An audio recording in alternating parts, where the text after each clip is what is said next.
Hello everyone, um, Gigi No Re here. Today is going to be a rather, serious video. I decided I'm going to record a video on a very favorite song of mine and the kind of themes that it covers. The song is Where You Are in the Moana soundtrack. And I think in it you see kind of discussion of very deep concepts that have been debated and discussed throughout history by philosophers and also in religion, like in Christianity. It's a very kind of interesting concept. So I'll just get right to it. So the topic in it is loss of innocence, such as basically the loss of innocence of a child.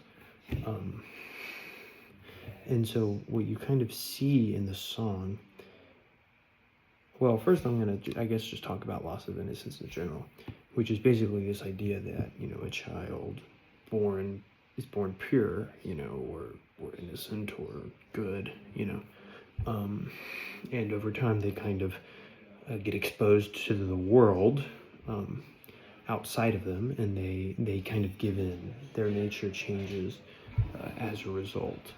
And so they lose their innocence. They lose their inherent goodness. One could say. And so this topic is very debated, not just in psychology, philosophy, religion, just everywhere you see it. So in school, high school, they would kind of teach you about loss of innocence as a theme in books. They would say like, oh yes, this book definitely has the theme of loss of innocence, but they never really kind of explained what the actual meaning of the book is. Like, what is the book trying to say about loss of innocence? Like, yes, I get it, there's a kid becoming less innocent, but what is the author's message about it? So it took me, basically, I haven't really thought about it that much in books, even when it was a very present theme in books, like, To Kill a Mockingbird or Life of Pi, like those kind of books that make you read at school. Loss of innocence is definitely there, but it's been a while and I can't remember as well the details on how the child loses the innocence and blah blah blah. But in the song, because I listened to it, I have it very kind of clearly in my head what the song is at least trying to communicate. And I think people are going to say, well, I don't think the song was trying to communicate that. And I will say I agree to an extent. And the extent is basically that I do not think the authors or the writers of the song are going to come away with the same message I have. Actually, they are. But I think it is a perverted form of what I'm trying to say. I think Disney nowadays, and has for a little while, kind of perverted the beautiful things that they create. And so I think they created a very beautiful song with a very beautiful message, but they took the beautiful message and they kind of have their own twist on it, which I mean, I'm not 100% sure that they have this twist, but I theorize that what the twist could possibly be, and I'll get to that later. But anyways, so this idea of loss of innocence, people always just say, okay, well, yes, it's a thing. Children grow up, they change. They're not as sweet as they are whenever they're little. But what is the implications of this? It's very philosophical, because for all of time you've had people debate, is human nature inherently good, or is human nature inherently evil? Or maybe human nature is ambiguous, it's neutral. And then you have other people who say, human nature depends on the human. Some humans have a good nature and some humans have a bad nature. And so that's a very interesting concept, because if you say human nature is inherently bad, then that means that children, when they lose their innocence, well, it means that they're not really losing any innocence. It means that they're just as nasty when they're a little child as they are whenever they're an adult. Whereas if you think children gradually lose innocence over time, you think that children are inherently good and they become worse. And the Christian view, which I hold, is a bit complicated. Obviously, I think children are born with a natural disposition to sin just as we have, but I also think that the world has not had such a large impact on them, basically such that they lose sight of what is good. I think a grown man can lose sight of what is good, whereas a child does not lose sight of what is good. That's, I think, the Christian view. Well, at least it's the view I would say most Christians hold. There are great men out there. They're morally better than children in some ways, or they behave themselves better than children with regards to morality. And by that I just mean that they sin less. But there's a lot of men who are a lot worse than children.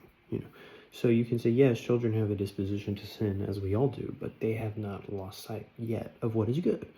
And then there's going to be the people who say, yes, children are basically just born perfect, and then they get corrupted.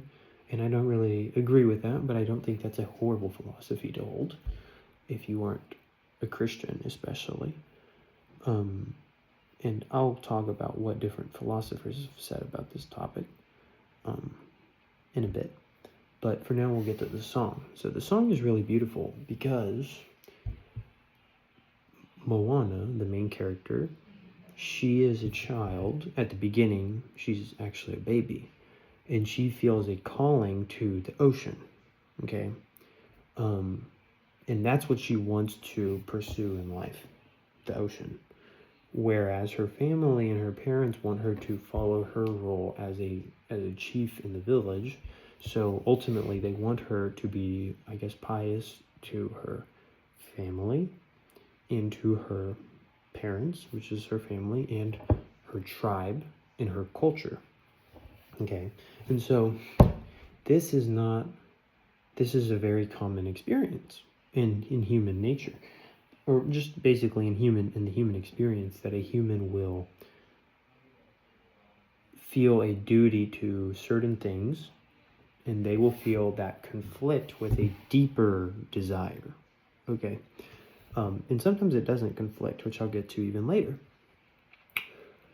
But the core idea of this song in Moana is she has a very passionate. Let me get the camera better situated.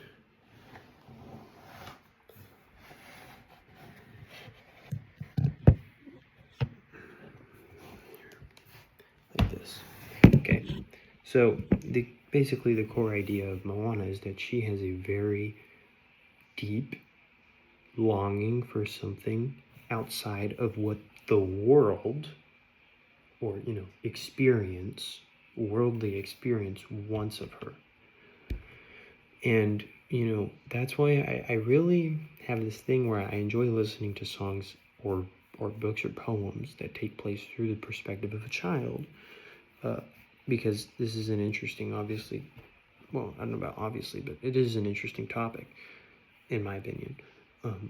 And so what I love about this in particular, because some songs show the innocence of the child, and they show, yes, it gets lost. But what I love about this song in Moana is that you see that she resists what the world wants of her. In other words, the world is pushing her a certain way, and she fights back against it. She pulls, and I think it shows, when a child, they don't just necessarily give in to what the world wants of them, but they kind of fight it. And it's a beautiful thing to see a little child, very little and meek and humble in their own way, kind of resist the change that the world brings on. And some people are going to say, oh, this isn't a Christian song at all. Moana is being called to the ocean, which is a very silly thing. I mean, the ocean's cool, but you're not supposed to abandon your family, your people, and your culture to go chase the ocean. I agree with that, but I think that, again, this would be missing the the point of the song, and I just had an epiphany. It's always been my favorite song for a lot of reasons, but I had an epiphany about this tonight in the shower, which was that Moana, yeah, she's being called to the ocean, but she's not being called to the ocean the same way a hippie surfer is being called to the ocean. So I'm going to pause and ask the Christian real quick who's criticizing the song, is there something that you should prioritize over your family? Is there something you should prioritize over your culture and your people? And the answer is yes, there is one thing that you should prioritize more than those things. It is God, right? And so I think we can see that in Moana, this thing that Moana is looking at, the ocean, symbolizes God. And you're going to say, no, these are Disney kind of liberal atheists who wrote the song. They weren't thinking of God. And I say, I agree with you. But they were thinking that there's something more important to chase. There's something more valuable. And for them, they're writing the song just saying, and this is my theory, maybe there are some good people in Disney that wrote this song with pure intentions, but I think that they're saying, go chase whatever you love. Whatever gives you interest, chase it over your family. Chase it over these things, if they conflict. I don't necessarily agree with that. I don't think, if you love surfing, I don't think you should chase that over your family, necessarily. However, Moana's case is different.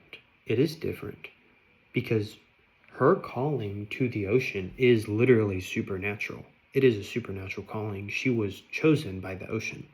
And it's obviously not something that would happen in real life, but it's symbolic, right? Or it can be symbolic.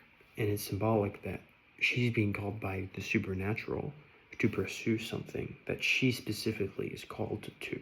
Okay, so the way you can look at this as a Christian or just really as anybody is that there is an inherent moral beauty that is in the world, that is, well, not in the world, but it is out there.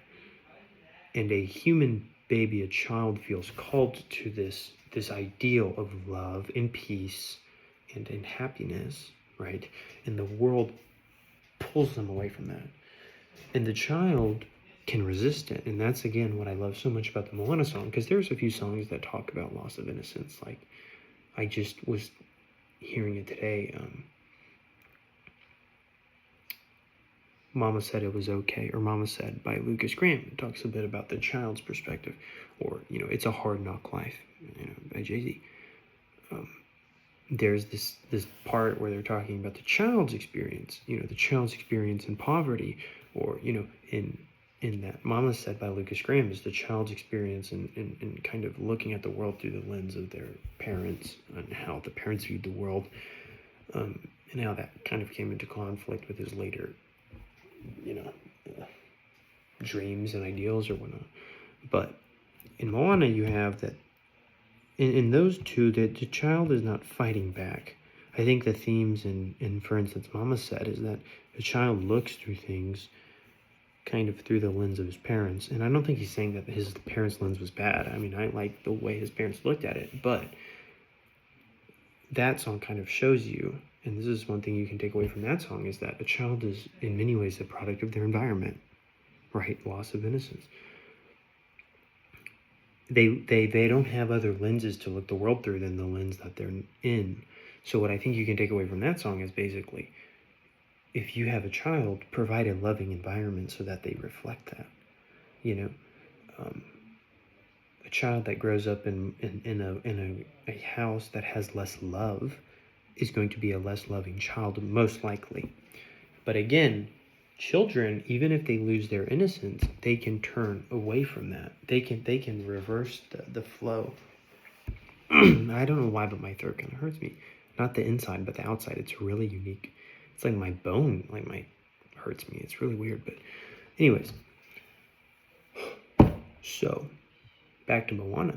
This is a very unique song of the child not just giving into loss of innocence the way a lot of authors have it, but the child's fighting it. So at the beginning of the song, you have Moana being introduced to two worldviews. Her own worldview, which is that the ocean is cool and she wants to go check out the ocean. And then there's the worldview of her parents, which is the ocean's not important. You need to become a leader someday. You need to follow these kind of things. So the baby Moana is very resistant to her parents' guidance. The baby Moana chases the ocean, and she doesn't give up. So at the very beginning, the father picks her up, puts her in front of the village dancers, and they're like, look, these villagers dance to songs that are thousands of years old. They're part of something bigger than themselves. They're part of a culture. Okay, and culture is important because it is something bigger than you. But Moana was called to something even bigger than that, right? It was a supernatural calling, the same way we are all called to God. So Moana resisted that. As a baby, she went crawling off to the ocean, and then one of the most beautiful lines in the song, in my opinion, she says, I wanna see. She wants to go see the ocean. She wants to see this supernatural calling. Whereas her parents, they don't see that, and they're wanting her to not see it. So they pick her up, they show her some other stuff. And this is why I like to not only listen to the video, but watch the music video, because you see certain things happening in the video that also show her resistance, or just, see the scene in the movie, same thing. The children in the village are drawing different photos of their people and their culture and their history. And Moana draws an ocean in a boat. That's her supernatural calling, and that's what she feels called to draw. And so she's still resisting, but then she gets a little bit older, and her attempts to constantly go against what this culture wants of her, her attempts to go out into the ocean keep on getting upended by her parents. Her father keeps on picking her up and taking her back to the village. And so you see that there begins to be a bit of frustration on her part. She grows frustrated of the village and her father. And you see she kind of makes this, whenever she's like, maybe like 10 or 11, she's like, oh, she makes this, oh, face. Because she's starting to lose faith in the world. But she's still fighting it. She's still resisting it. And so beyond that, you see, she tries to make a boat. She keeps on getting upended. And then it is my favorite line in the song, is whenever she begins to just lose faith. You could say her innocence at this point is almost completely uprooted, because no human's innocence is completely uprooted. That is a Christian belief, is that there is always a path back to God, And that's one of the things that you see in the song, is that in the end, Moana accepts what her parents say is true. I should chase this instead of the ocean. But then after the song is over, she actually decides to go chase the ocean, because she realized that's what I need to do. So there's always hope for any human. Their innocence is not completely lost. And some people like to act like, there are some humans that are just irredeemable. I can't imagine that person being in heaven. And I think there's certain humans out there that we know the names of, that some humans say, oh man, this person, they're not going to be in heaven. You don't know that. You don't know if in their final moments they came to God. Or maybe they had problems, major problems, but in their heart they accepted God. They took Moana's path. They didn't stay with what the world wanted them to do. And so, anyways, continuing on, we see in Moana that she almost gets... Oh, yes. So my favorite line, her innocence is almost completely destroyed whenever she says... they're talking about the island and the coconuts. And so the dad says, the island gives us what we need. The island. That's a big thing in that song, is the island. And she goes, and no one leaves the island. She's given up. She's dejected. And then she even begins to see beauty. Well, then there's the part of the song with the grandma, which I think is cool, because it's someone older who has chosen the path of God. and they say they're exposing their worldview to the kid, a new worldview, and the kid likes the worldview. And it showed that even though she'd accepted, no one leaves, there was still a bit of that glimmer of hope in her. And it gets fostered by the grandma, but even then she's kind of like, she kind of gets brainwashed by more, not brainwashed, but she kind of gets, misled even more by the world and her father, to where she even says no to the grandma. I'm not going to live her way of life. I'm going to be the village leader. And so she, at the end of the song, and this is why it's my least favorite part of the song, but it's a very necessary part of the song. And so she's given into the world. She's accepted what the world wants of her. And she's not going to go chase her passions in the ocean. But there's just tiny moments of, oh man, my grandma over there, she's still dancing to the waves. That I kind of want that, So there's still that hint that there's something more out there for her. And I think, in summary, that is what humans' experience with God is like. A human starts with a good nature, and that nature is corrupted and perverted, and they're brought into the world, and they see that humanity wants something else of them. Humanity doesn't want the little Moanas of the world to chase God. Humanity oftentimes wants them to chase money, or status, or fame, or women, or men, if they're a woman. I guess I was referring to the Moanas of the world as little boys and girls, because obviously Moana is a girl.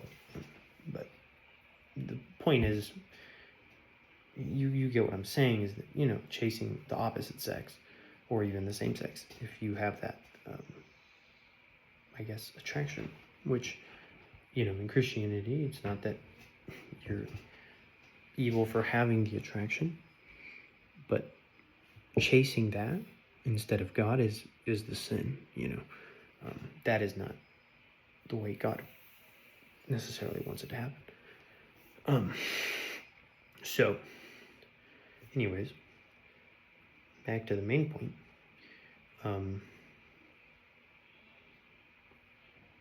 And by chasing that attraction, I mean with regards to that specific type of attraction, I mean performing any act that involves that attraction. Whereas, obviously, heterosexual marriage in the Bible is not a bad thing. It's a good thing. But as long as you're chasing God first in that second. So, back to what I'm saying with Moana. You see that there is this thing that calls humans the supernatural voice, right? That causes to beauty in aesthetic experience and love and goodness. And then there's this world that wants something more of us. And oftentimes the world calls us to something that is not bad, but secondary. Like, for instance, family. A lot of kids that I know, their number one priority in life is their family, and that their family is successful and that they provide for their family. That is not a bad thing. I want that as much as anybody, frankly, to provide for my family. But that can't be my number one priority in life. For some kids, it is their number one priority in life.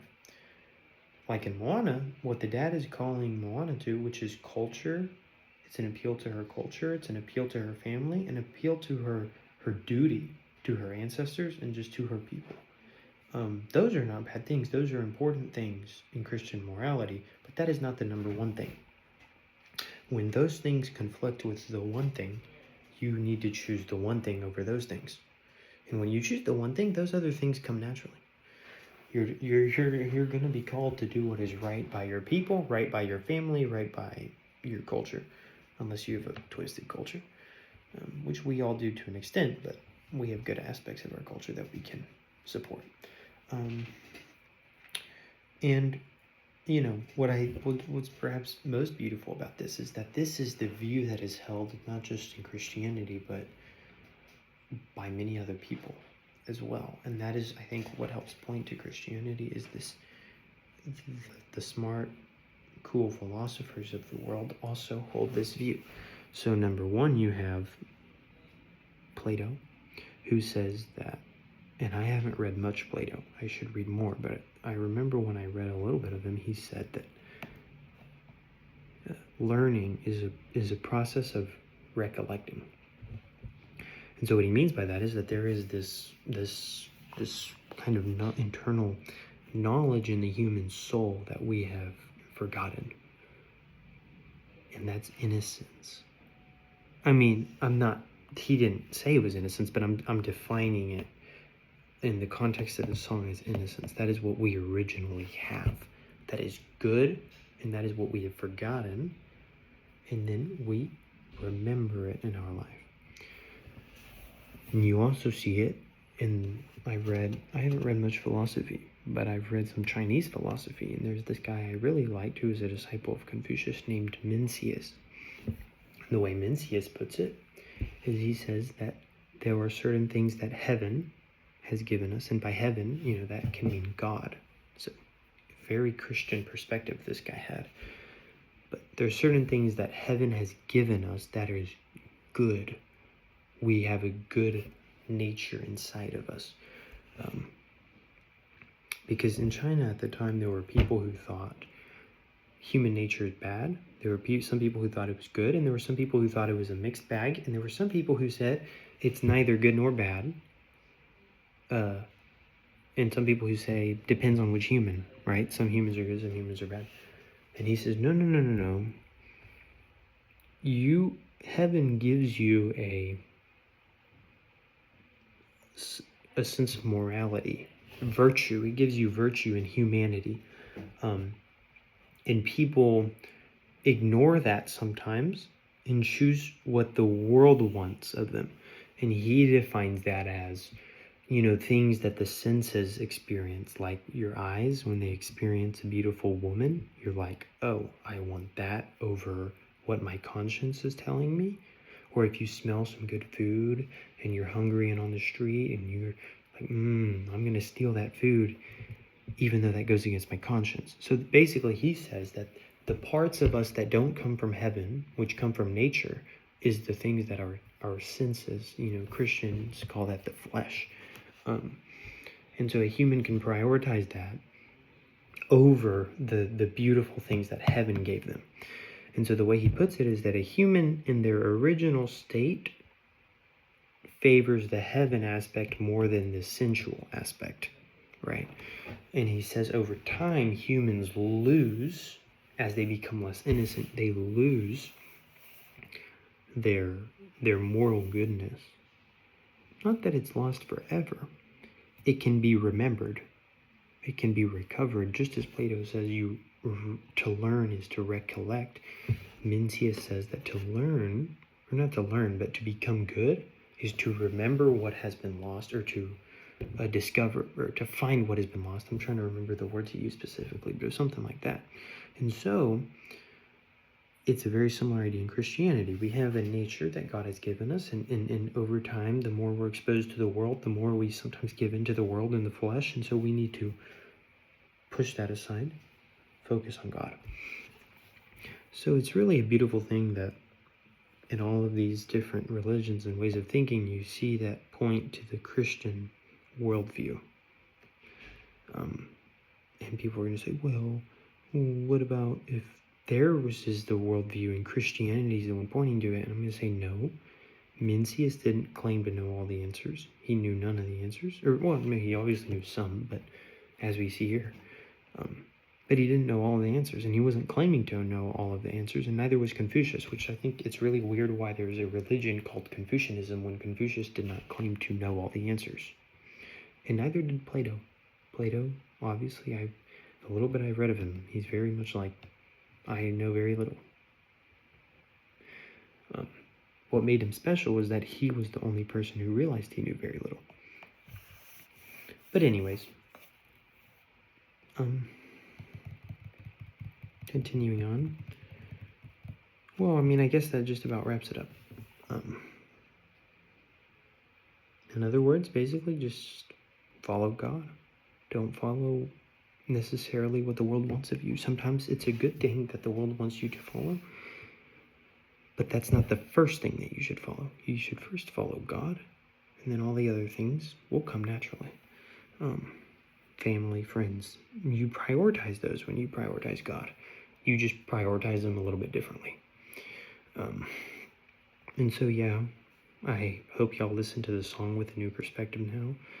Not a lot of people, I mean, I think it's a pretty popular song, but it's a beautiful song.